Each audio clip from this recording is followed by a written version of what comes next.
Well, before I said anything, this is a pain to get out.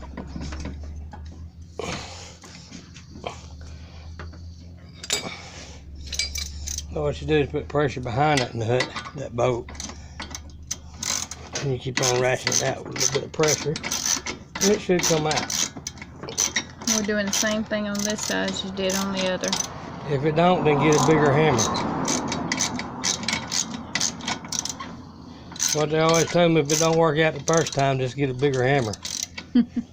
We'll just have to get Junior out.